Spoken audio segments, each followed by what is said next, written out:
समय को बहुमूल्य समझना है। जब भी समय मिले, जितना समय मिले, वचन को पढ़ना है, वचन को मनन करना है। वचन एक मसीह जीवन की ताकत है। वचन ही रोटी है, वचन ही आत्मा की तलवार है, वचन ही आत्मिक दूध है, वचन ही दर्पण है। वचन में है सब कुछ। मतलब प्रार्थना भी उतना ही जरूरी है और वचन भी उतना जरूरी है। और तीसरा, संगति भी उतना ही जरूरी है। और बीच बीच में उपवास करना। इन दिनों वास्तव में उपवास के दिन है, तैयारी के दिन है। अगर देश दुनिया की घटनाएं हम देखें तो बुरा समय है। संसार पर एक ऐसा विनाश आ पड़ेगा एकदम, जिसकी संसार को क्या भी नहीं है, कल्पना भी नहीं है। जैसे नूह के दिनों में था।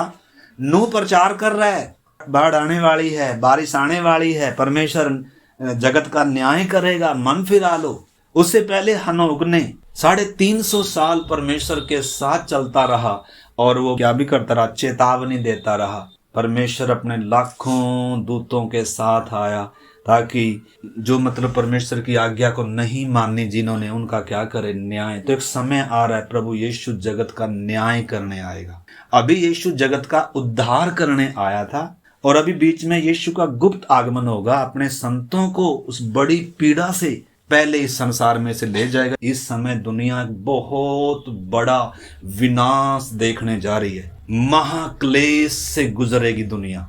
बहुत सारी दुनिया खत्म भी हो जाएगी। इजरायली बहुत पीड़ा से गुजरने का, भागने का, इजराइल छोड़कर भागने का समय आ गया। अभी उनका माहौल सब बन चुका है।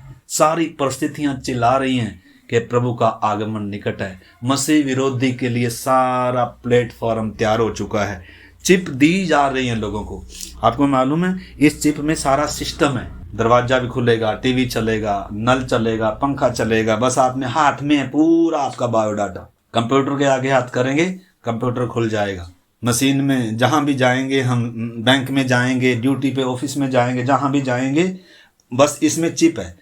ये बाहर के देशों में लग रही हैं, लेकिन आपको मालूम है कलीसिया के उठाए जाने के 3.5 साल बाद ये कंपलसरी हो जाएगा और विरोधी मसीह की छाप में बदल जाएगा। ये जो कोई इसको नहीं लेगा, उसको पानी की सुविधा नहीं है, खाने की सुविधा नहीं है, बिजली की सुविधा नहीं है, किसी चीज की सुविधा नहीं है।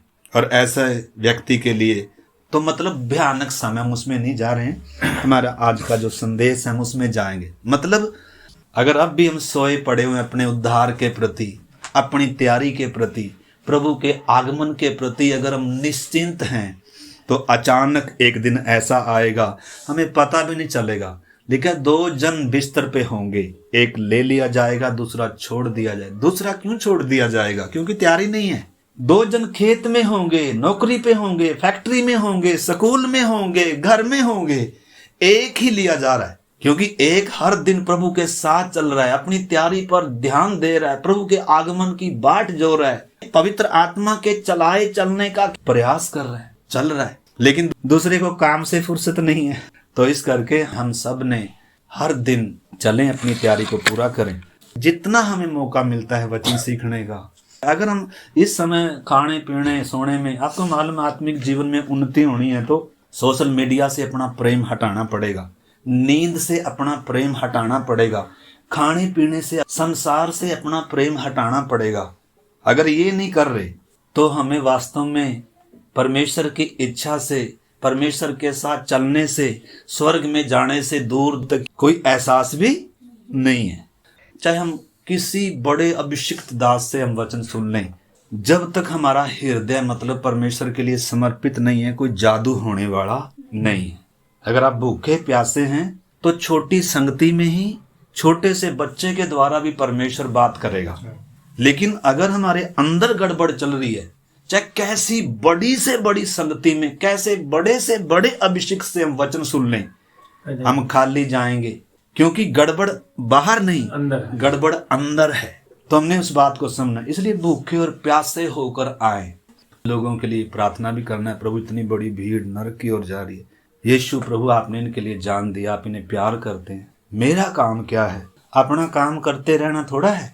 लेकिन अगर मैं काम में सिर्फ अपने लिए कर रहा हूं, मैं जो काम करता हूँ वो गवाही के लिए, वो प्रभु के कार्यों के लिए, प्रभु की महिमा के लिए, प्रभु की सेवा के लिए। मैं काम इसलिए नहीं कर रहा कि मैं अपना इधर क्या कर रहा हूँ, कुछ जमा कर रहा हूँ। प्रभु की आगमन जब निकट है, अगर मैं इस अंतिम समय में इधर जोड़ने में लगा हूँ, इसलिए हमने समझना मेरे प्यारे भाई बहनों, प्रभु ने कहा है उधर जोड़ो। अभी कल को अगर कुछ विरोध चलेगा तो घर छीन लिए जाएंगे, बैंक बैलेंस हमारा नहीं रहेगा, गाड़ियां हमारी नहीं रहेंगी, माहौल तैयार हो रहा है।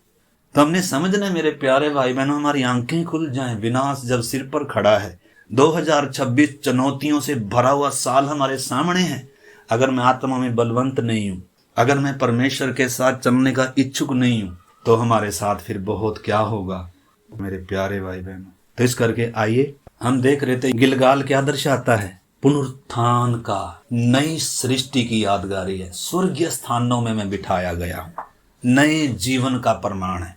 तो यर्दन को भी हमने समझ लिया पिछले दिनों। यर्दन का मतलब है मृत्यु, न केवल यीशु की मृत्यु बल्कि मैं भी यीशु के साथ क्रूस पर क्या हो गया, मर गया। जब तक मैं मरी हुई दशा में नहीं आऊंगा पाप के लिए, संसार के लिए, जब तक स्वयं के लिए मरी हुई दशा में मैं नहीं आऊंगा, तब तक भले ही मैंने बपतिस्मा लिया है, भले ही मैं कनान में आ गया, लेकिन मरुभूमि का, जंगल के उस अनुभव में मैं घूम रहा हूं। अपने लिए जीना, मैं और मेरा, बस अपनी चिंता है। बपतिस्मा गहरा अर्थ रखता है। तो आज हम जो विषय देखने जा रहे हैं, इससे पहले कि परमेश्वर उनको कनान देश जीत कर दे, उससे पहले परमेश्वर गिलगाल में उनको सिखा रहा था। अच्छी क्लास चल रही है जहां से इजरायलियों को कुछ सीखना है। तो बहुत सारी बातें हमने देख ली। आज हम देखेंगे यहोशू 5 अध्याय और उसका 10 आयत। इसीलिए इजरायली गिलगाल में डेरे डाले रहे और उन्होंने यरीहो के पास के अराबा में पूर्णमासी की संध्या के समय फसह माना। आमीन। इजरायली गिलगाल में डेरे डाले पड़े रहे। क्यों पड़े रहे थे? क्योंकि खतना हुआ था। खतने के बिना कोई भी, मतलब इससे पहले कि कनान के अधिकारी बने, मैं फिर से दोहराता हूं, समझना देखो बातों को, अगर समझ में नहीं आए तो पूछना। इजरायलियों के जीवन से हम अपने आत्मिक जीवन के बारे में जान रहे हैं। तो इजरायलियों ने कनान देश बहुतों ने देखा नहीं है, बहुतों ने देखा है। हम देखते हैं बहुतों ने क्या किया, प्रवेश किया। तो परमेश्वर के राज्य को देखने का एक अनुभव है। यीशु ने निकोदेमुस को कहा, मैं तुम्हें सच सच कहता हूं, जब तक एक व्यक्ति नए सिरे से जन्म नहीं लेता, स्वर्ग के राज्य को देख भी नहीं सकता। और फिर दूसरी बार कह रहा है, मैं तुम्हें सच सच कहता हूं, जब तक एक व्यक्ति आत्मा और जल से जन्म ना ले, स्वर्ग के राज्य में प्रवेश नहीं कर सकता, चाहे पापी हो चाहे धर्मी हो। निकोदेमुस को ये बात बोली गई, जो बाइबल पढ़ने वाला है। आज कितने लोग हैं बाइबल पढ़ते हैं, प्रार्थना में भी आते हैं, लेकिन परमेश्वर के लोग होने का कोई प्रमाण, मसीह होने का कोई प्रमाण, भले जन्म से हम मसीह समाज में पैदा हुए, मसीह समाज में बड़े पढ़े, बचपन से ही वचन जानते होंगे, लेकिन इस आधार पर हमारा उद्धार नहीं होता। नए जन्म का अनुभव पाना, बपतिस्मा लेना और उस प्रभु भोज में शामिल होना, वाचा है ये। आपको मालूम है 40 साल हो चुके हैं इनको मिस्र छोड़ देते। पहला फसा इन्होंने मिस्र में मनाया था और दूसरा फसा इन्होंने सीने पर्वत पर मनाया था, लेकिन 38 साल हो चुके हैं, अभी तक क्या नहीं मनाया, फसा का पर्व। फसा कौन मना सकता है? हमने निर्गमन 12 का 48 में पढ़ा था, परमेश्वर ने सख्त आदेश दिया था कि जिनका खलड़ी का खतना हुआ है वो ही मेरे फसा में शामिल होना है। आपको मालूम है, जैसे यहूदी होने का प्रमाण कब है? जब उसकी चमड़ी में क्या होना है, खतना होना है। वाचा का चिन्ह है वो, अब्राहम की संतान होने का चिन्ह है।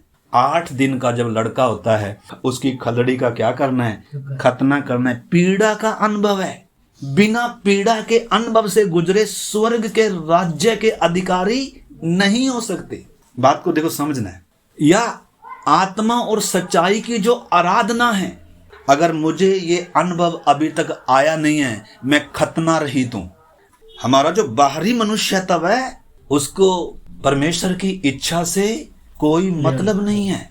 परमेश्वर के साथ चलने से कोई उसको पैसे से मतलब है, उसको खाने पीने से मतलब है। हमारा जो बाहरी स्वभाव है, शारीरिकता है, इसके कटे बिना, इसको क्रूस के चढ़ाए बिना आत्मा का अनुभव, परमेश्वर की उपस्थिति का अनुभव कर नहीं पाएंगे। सूखा मसीह जीवन होगा, प्रार्थना बोरिंग होगी, बाइबल में मजा नहीं आएगा।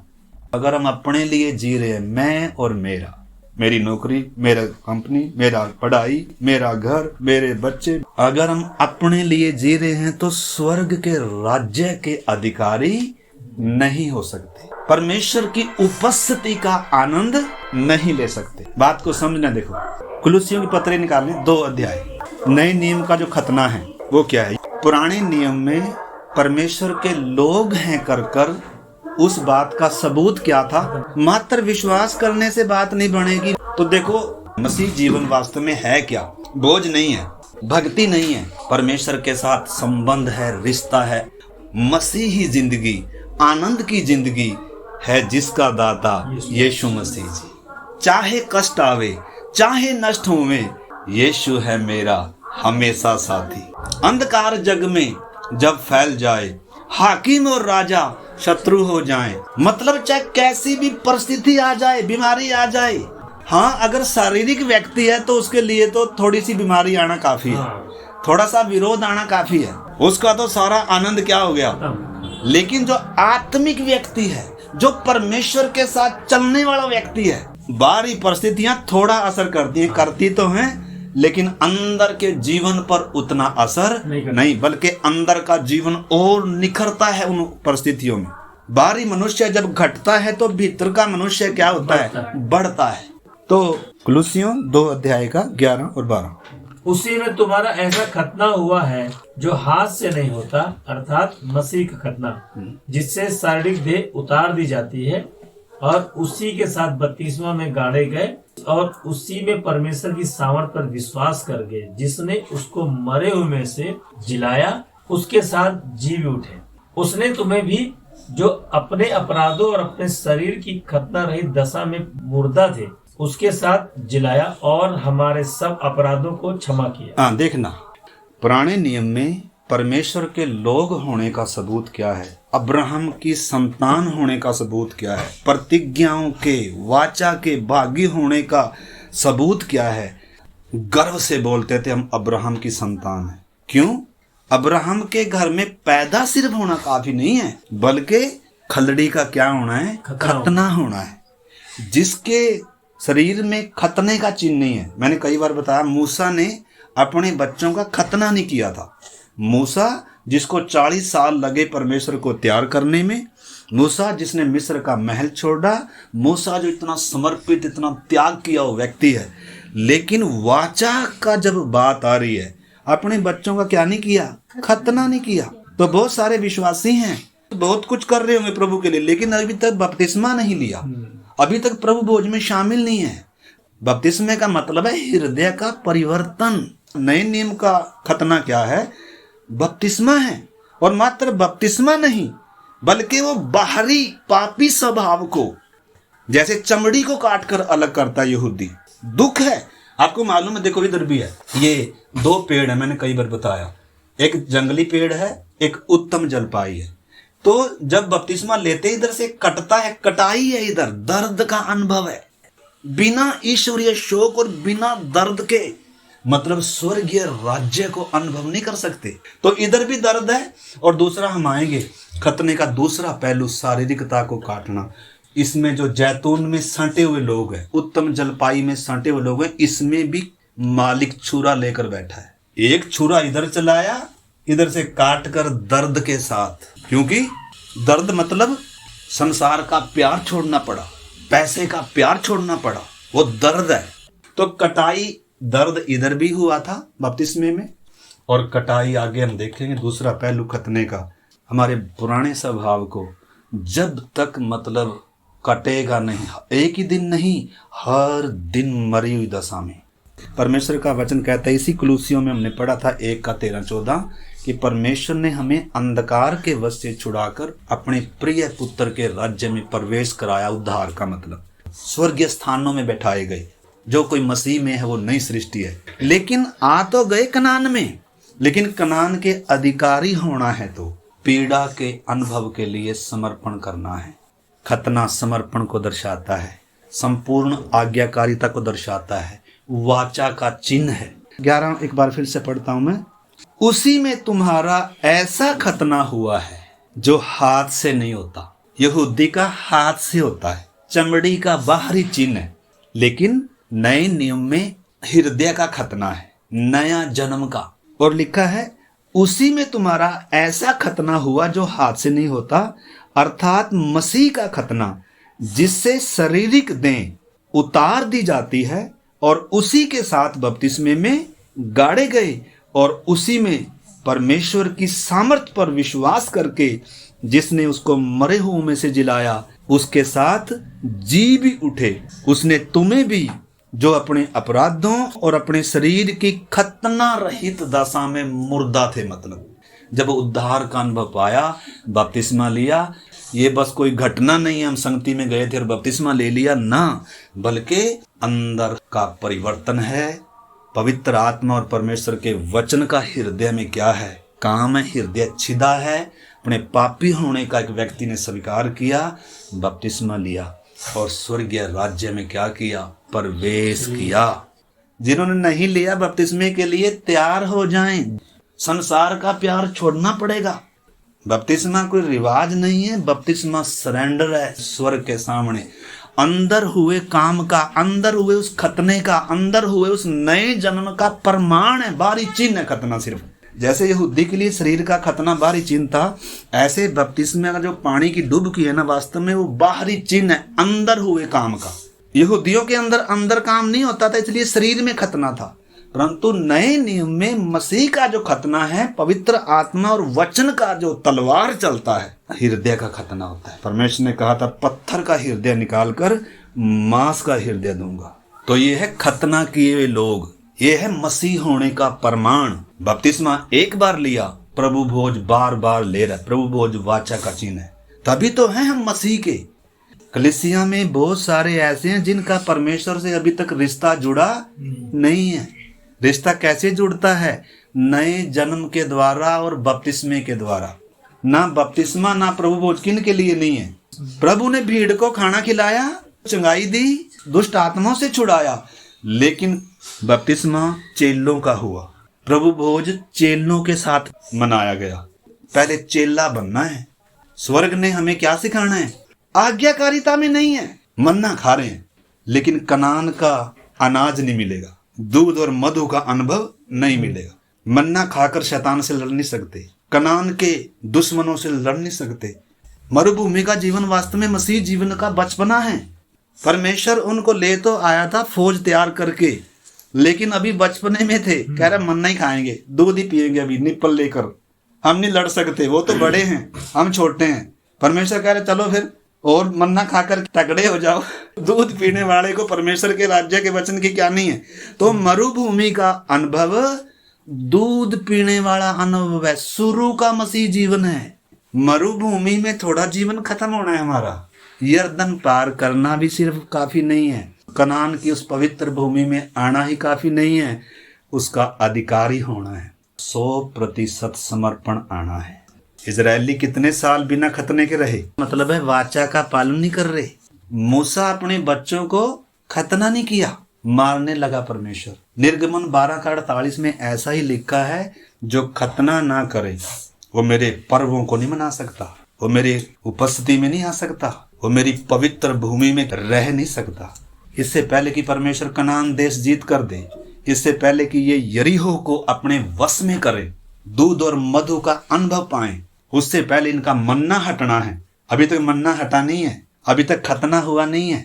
हाँ, कनान में आ गए। हम भी जब उद्धार पाए हैं, कनान का अनुभव है। लेकिन अगर अनाज्ञाकारिता में है, सचमुच में हृदय से पूरे समर्पित नहीं है, तो मरुभूमि के अनुभव में जी रहे हैं, क्योंकि परमेश्वर की संपूर्ण सिद्ध इच्छा के लिए समर्पित नहीं है। तो खतना किस चीज को दर्शाता है? अलगदाई को, पवित्रताई को। खतना संपूर्ण आज्ञाकारिता को। खतना परमेश्वर के साथ वाचा को दर्शाता है। परमेश्वर वाचा का परमेश्वर है। परमेश्वर संबंध चाहता है। आदम को जब बनाया वाटिका में रखा है, लेकिन आज्ञा दी है, जिस दिन अपनी मर्जी से चलना चुनेगा वाटिका में नहीं रहने दूंगा। हाँ, रोटी खिलाऊंगा तुझे, नौकरी भी मिलेगी, लेकिन वाटिका का जो अनुभव है, परमेश्वर की उपस्थिति का जो आनंद है, तलवार करूबों के साथ खड़ी होगी बीच में। जब तक तू अपने आपे में नहीं आता, जब तक क्रूस के नीचे खड़ा होकर स्वीकार नहीं करता मुझ पापी पर तरस खा प्रभु, मैंने अपनी इच्छा में अपने जीवन को बर्बाद किया है। इसलिए बिना खतने के, बिना आज्ञाकारिता के, बिना पवित्रता के, बिना समर्पण के हम खतना रहित हैं, अनाज्ञाकारी हैं। अगर अभी भी मेरे शरीर की कामना, अभी भी मेरा खाने पीने का और संसार में बस शरीर लिखा है, शरीर पर मन लगाना मृत्यु है, परमेश्वर से बैर है। शरीर का मतलब शारीरिकता, पुराना स्वभाव में जीना। कम से कम एक विश्वासी का कलीसिया में स्थान क्या है पहचाने, नोट्स बनाएं। अगर आप वचन को मनन नहीं करते, बपतिस्मा आज्ञा मानना है। बपतिस्मा ही सिर्फ नहीं है, प्रभु ने और भी कहा उनको आज्ञा मानना सिखाओ, वचन को मनन करना है। ये जो वचन है हमारे हर दिन का भोजन है। वचन आत्मा की तलवार है। अगर हमारे पास तलवार ही नहीं है, अगर हमें मालूम ही नहीं है मतलब मसीह जीवन में मेरा संबंध क्या है, मेरी जगह क्या है, मेरा काम क्या है, वो सब बातें अगर मैं अपनी जगह नहीं पहचानता, अगर मैं भोजन ही नहीं कर रहा, इस करके आज्ञाकारिता के बिना, तो शुरू में बपतिस्मा है, हृदय का परिवर्तन है, और उसके बाद जब हम इधर आ गए, इसमें आ गए, इसमें जो डाली है, जो फलने वाली डालियां हैं। फलने वाली का मतलब है जिसने मन फिराकर बपतिस्मा लिया है, उद्धार पाया है। तो इसलिए प्रभु इधर से क्या करता है, जो डाली फालतू की है उसको प्रभु क्या करेगा, दर्द होगा उस समय। विश्वासी होने का कीमत देना है। यीशु ने दुख उठा कर आज्ञा माननी सीखी। परमेश्वर आज्ञा मानने वालों का परमेश्वर है। परमेश्वर वाचा बांधने वालों का परमेश्वर है। मूसा को मारने चला था क्योंकि वाचा तोड़ रहा है, मेरे साथ तेरा कोई संबंध नहीं है बता रहा है, आज्ञा नहीं मानने का। अब्राहम से परमेश्वर ने वाचा, देखो ना, पहले निर्गमन 12:48 पढ़े। यदि कोई परदेशी तुम लोगों के संग रहकर यहोवा के लिए पर्व को मानना चाहे, तो वह अपने यहाँ के सब पुरुषों का खतना कराए, तब वह समीप आकर उसको माने, पर कोई खतना रहित पुरुष उसमें से न खाने पाए। अगर अभी तक आपने बपतिस्मा नहीं लिया, तैयार हो जाएं मेरे प्यारे भाई बहनों। लेकिन अगर आप ऐसी सोच रखते हैं मैं बिना बपतिस्मे के भी स्वर्ग में हूँ, परमेश्वर की उपस्थिति का जो आनंद है वो तो कोसों दूर है। क्या मेरा खतना हुआ है? क्या मैं उस पवित्र मेज में भाग लेता हूँ? हमने उन बातों को मेरे प्यारे भाई बहनों समझना है। आगे पढ़ेंगे हम। उत्पत्ति, अब्राहम से परमेश्वर ने वाचा बांधी थी, 17 अध्याय 7 से पढ़ लीजिए। और मैं तेरे साथ और तेरे पश्चात पीढ़ी पीढ़ी तक तेरे वंश के साथ भी इस आशय की युग युग की वाचा बांधता हूँ कि मैं तेरा और तेरे पश्चात तेरे वंश का भी परमेश्वर रहूंगा, और मैं तुझको और तेरे पश्चात तेरे वंश को भी यह सारा कनान देश जिसमें तू परदेशी होकर रहता है इस रीति दूंगा कि वह युग युग उनकी निज भूमि रहेगी, और मैं उनका परमेश्वर रहूंगा। फिर परमेश्वर ने अब्राहम से कहा, तू भी मेरे साथ बांधी हुई वाचा का पालन करना। अब तू भी मेरे साथ क्या बांध? प्रभु भोज वाचा का चिन्ह हम स्मरण करते हैं। मैं और नई वाचा में परमेश्वर ने मुझे भागी किया है। हृदय का परिवर्तन है, परमेश्वर की उपस्थिति का आनंद का अनुभव है। आगे, तू और तेरे पश्चात तेरा वंश भी अपनी अपनी पीढ़ी में उसका पालन करे। मेरे साथ बांधी हुई वाचा जिसका पालन तुझे और तेरे पश्चात तेरे वंश को करना पड़ेगा, वह यह है, तुम में से एक एक पुरुष का खतना हो। खतना उनका शरीर का खतना था, दर्द का अनुभव है। इधर आत्मा का मसीह का खतना है। एक बार बपतिस्मा लिया, जंगली जैतून से कटकर उत्तम में आए, लेकिन इतना काफी नहीं है। शारीरिकता भी अंदर वास कर रही है। पुराना स्वभाव परमेश्वर निकाला नहीं है, इसको काट कर अलग करना है। हर दिन इसको कटना है। बातों को समझना मेरे प्यारे भाई बहनों। तुम अपनी अपनी खलड़ी का खतना करा लेना। जो वाचा मेरे और तुम्हारे बीच में है उसका यही चिन्ह होगा। पीढ़ी पीढ़ी में केवल तेरे वंश ही के लोग नहीं, पर जो तेरे घर में उत्पन्न हो अथवा परदेशियों से रूपा देकर मोल लिए जाएं, ऐसे सब पुरुष भी जब 8 दिन के हो जाएं, तब उनका खतना किया जाए। जो तेरे घर में उत्पन्न हो अथवा तेरे रुपये से मोल लिया जाए, उसका खतना अवश्य ही किया जाए। इस प्रकार मेरी वाचा जिसका चिन्ह तुम्हारी देह में होगा, वह युग युग रहेगी। जो पुरुष खतना रहित रहे, अर्थात जिसकी खलड़ी का खतना न हो, वह प्राणी अपने लोगों में से नष्ट किया जाए। वह प्राणी अपने लोगों में से क्या किया जाए? नष्ट किया जाए। आपको मालूम है ये प्राणी नियम का परमेश्वर ही है। नए नियम में हनन्याह सफीरा मरने का कारण क्या था उनका बताओ? हनन्याह सफीरा कलीसिया में आकर एक को परमेश्वर ने मारा, एक को पतरस ने मारा। कलीसिया में भय छा गया। किया क्या था? जब सब लोग सब कुछ बेच कर अपना सर्व सब प्रभु के चरणों पर ला रहे हैं, वेदी पर ला रहे हैं, प्रभु तेरे लिए सर्व सब तेरा है। मतलब वो बात को समझना मेरे प्यारे भाई बहन। पहली सदी के लोग विश्वासियों को देखें आप, यीशु ने खून की अंतिम बूंद भी दी है हमारे लिए। पहली सदी के कलीसिया ने, विश्वासियों ने अपना सर्व सब दिया है यीशु के लिए। लेकिन मैंने क्या दिया?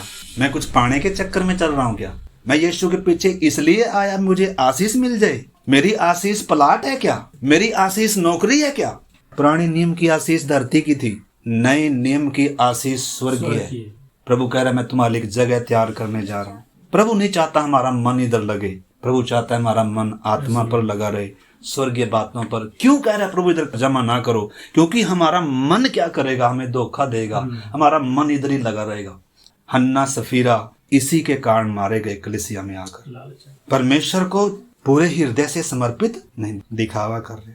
संपूर्ण आज्ञाकारिता वो प्रेम का क्या है? तो आइए हम प्रार्थना करते हैं। कुछ बातें और रह गई, हम अगली बार देखेंगे। अगर मैं अपने लिए जी रहा हूँ, बिता सकता हूँ मैं अपने लिए, लेकिन खराब कर लूंगा। अगर मैं अपना सब कुछ परमेश्वर के हाथ में दे दूँ तो वो उसको रूप देगा। मिट्टी अगर परमेश्वर के हाथ में आ जाए तो उसे अपने सब रूप में, समानता में बनाने की ताकत रखता है। अदेन की वाटिका में उसने मिट्टी को हाथ में लिया था, लेकिन अभी हमें खुद समर्पण करना है। मैं मिट्टी हूँ प्रभु जी, तू मेरा कुम्हार है, मुझे बना। मुझे तेरे स्वभाव तक आना है, मुझे तेरी डील डोल तक आना है। मेरे मन के प्रभु सब विचार शुद्ध होने हैं खुदा। मेरा सारा चाल चलन पवित्र होना है, क्योंकि आप पवित्र हैं। जैसे आप पृथ्वी पर परदेसी और यात्री थे, आपकी पवित्र कलीसिया भी इस धरती पर परदेसी और यात्री है। पतरस कहता है, हे मेरे प्रियो, मैं परमेश्वर की दया समान कराकर विनती करता हूँ कि अपने आप को परदेसी और यात्री समझकर उन संसारिक अभिलाषाओं से बचे रहो जो आत्मा से युद्ध करती हैं।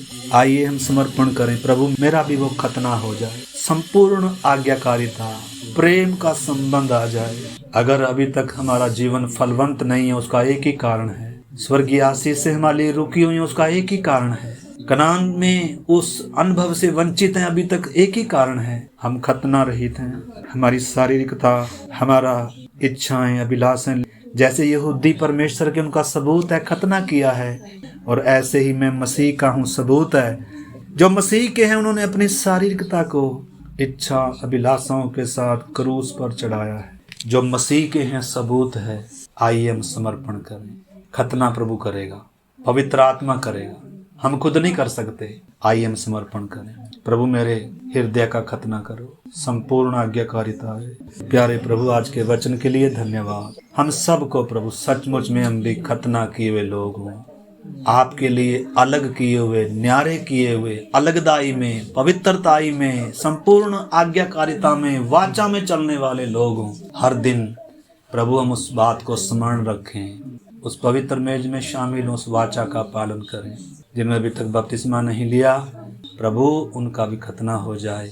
और जिन्होंने बपतिस्मा लिया है, आप प्रभु जी सचमुच में चाहते हैं कि वो डाली और फले, ताकि बहुतायत का फल आए। प्रभु आप हम सब का खतना करें। प्रभु जी आपके हाथ में सौंपते हैं सब बातों को, सब जीवनों को। धन्यवाद, आपने हमारी प्रार्थना को सुना, अपने वचनों को दिया। हर कोई सप्ताह भर इन वचनों को मनन करें, आपके आगमन की बाट जोएं, अपने उद्धार के काम को पूरा करें। वचन में, प्रार्थना में, स्वर्गीय बातों में मन लगाए रहें।